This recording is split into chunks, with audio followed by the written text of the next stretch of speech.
Hello, welcome to my Traveling in Japan series and Essentials guide. Today we're going to cover off cheap hotels. I'm going to give you some cheap hotel recommendations for smaller groups, like for example if you're a couple or three-man group, as always larger groups like if you're a 5 to 6 person group. Now, we'll cover off some tips as well to help you book that cheap accommodation you're looking for. So let's get straight to the video. Alright, so I'm going to start off with the video and say that I'm not going to cover off capsule hotels. In my opinion, capsule hotels are getting bougier these days, and there are some pretty cool options out there. However, they are more novelty in my opinion. You're kind of staying there for one night, and then you're kind of looking for your serious accommodation for the rest of like your couple of weeks in Japan. So I'm going to quickly start off with that. But I will talk about business hotels. A business hotel is a budget accommodation that is really catered towards business travelers in Japan or salarymen in Japan. Now, these are basically, they use it to travel for work and then stay at night and then go home. So why should you be looking at a business hotel? Well, firstly, they have your basic amenities. They have your free Wi-Fi, toiletries, nightwear, some of them have gyms, they have self-service, but also staff as well to help, as well as some of them do have restaurants as well and laundry facilities. And generally, these places are a lot more cheaper, and you're looking at around probably 7,500 yen on the bottom end, all the way up to kind of like a 20,000 yen if you're looking for bougier business hotels. And generally, they're really central because these are focused on business people or salarymen. Generally, they're next to train stations, next to city centers or business areas. So generally, the locations are pretty good. So what are you really sacrificing here? You're sacrificing the fact that the rooms are much more smaller. They're designed mainly to have a bed, a bathroom, a desk, and enough space for your luggage to be opened. But if you really want some walking room for some reason, you're not going to get that in a business hotel.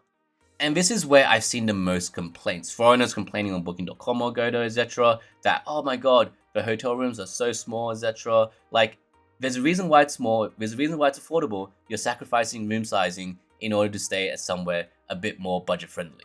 Alright, so what are some recommendations for business chains or business hotel chains?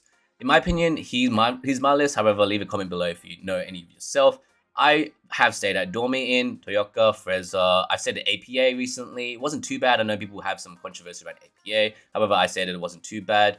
Now, if you do want a more bougie one, in my opinion, a more bougie business hotel, check out Daiwa Roynet. Generally, the rooms are slightly bigger, but however, you're paying more premium. However, if you have a bit more budget to play around with, this might be a more suitable choice to look at. Alright, so let's talk about larger groups. Now, obviously, business hotels are not tailored for larger groups, so obviously you're not going to find one that's really going to cover this off. So I'm going to give you some recommendations that I've seen in Tokyo. However, I will also just talk about generally how to find affordable accommodation for larger groups. Okay, so once you start hitting the 5 to 6 man group size, you're going to be struggling a bit, in my opinion. However, we did find a few good options, and one of them was 100 Stay Tokyo in Shinjuku. Super central location, once again, a great hotel. Now, this hotel has so much size. We stayed here as a 6-man group. One was a 2-bedroom, as well as the other one was like 4 single beds in one kind of like area. However, there's a huge living room here, there's a fridge, etc. Really nice space, as you can see in the video. Plenty of space, really cool hotel, and it's really affordable. It's not that expensive. Now, another recommendation is to look at Airbnbs. I know a lot of people don't like staying at Airbnbs in Japan. However, for larger groups, they do really suffice or really fit that criteria. A lot of them are apartments and generally are pretty sizable as well. We sent a few Airbnbs for our trip when we had 6 people. Definitely go check out Airbnbs as well. You might not find better coverage for larger groups, especially once you hit rural areas for larger groups in Japan. However, in my opinion, the best tip for finding a cheap hotel accommodation is just to be smart about it. There's a few tips here that I'm going to quickly cover off. Firstly is book local when you can. If you're not booking business hotels and you're booking like a local hotel, local inn, just book locally. Generally, they're going to be a lot cheaper than booking direct through booking.com. But if you do want to book through booking.com, that's okay. I'll give you a tip here, which is recheck the site once you get closer to the date, because sometimes the prices do change. I had one instant recently where I rebooked a hotel because it was just actually cheaper. I paid let's say an estimate $200 per night, but I found it to be $180 per night, and it was free cancellation. So all I did was I rebooked it and then cancelled it. Don't forget to always rebook and cancel first instead of cancel then rebook, just in case you missed that booking.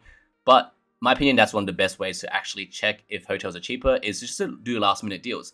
Book hotels with free cancellation and then look when you get kind of closer to the date to see if there's any hotels offering great deals, and just rebook your hotels. And that is it. Hopefully I've given you some tips to find cheaper accommodations, some examples, but let me know if you have recommendation in the comments below. Let's share some knowledge together so we can make Japan more affordable when traveling.